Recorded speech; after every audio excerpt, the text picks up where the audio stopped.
Sub-Saharan Africa has been fundamental to the global prosperity of the advanced countries. And Africa had a role to play. It has a role as a raw material producer. We will not allow Sub-Saharan Africa to escape that.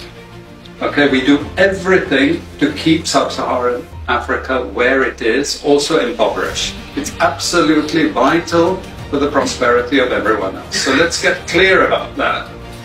Okay, and this means all the economic structures, all the global institutions, and the economics we teach everyone is all designed to keep Africa exactly where it is.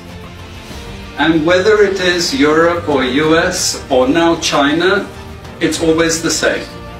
We need Africa to be impoverished because we need those raw materials and we need them dirt cheap.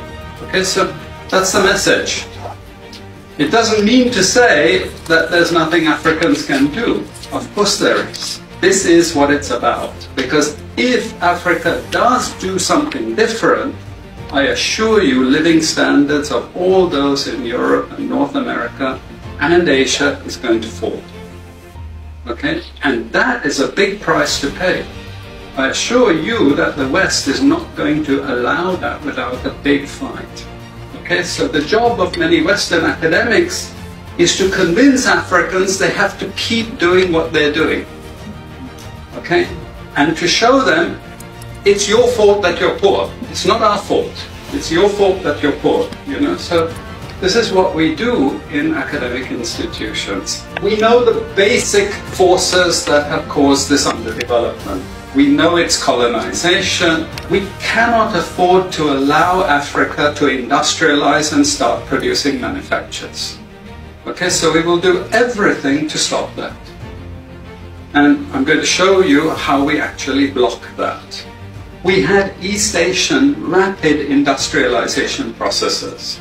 So in the earlier period, we had Japan and Korea and Taiwan.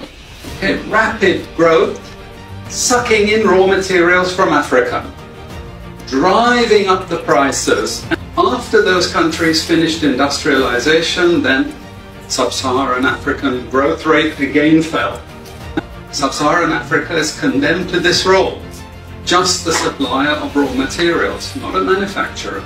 The currencies are collapsing of these countries, and many of them are Sub-Saharan African countries.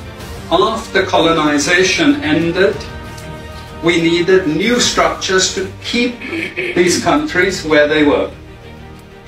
Okay? And the first of those is aid. Okay? We give them aid. Aid for what? Actually, we give them aid to keep repressive regimes in power. That's all. All the hypocrisy about transparency and democracy and bullshit like that, it's all bullshit. But it would go to country after country offering loans.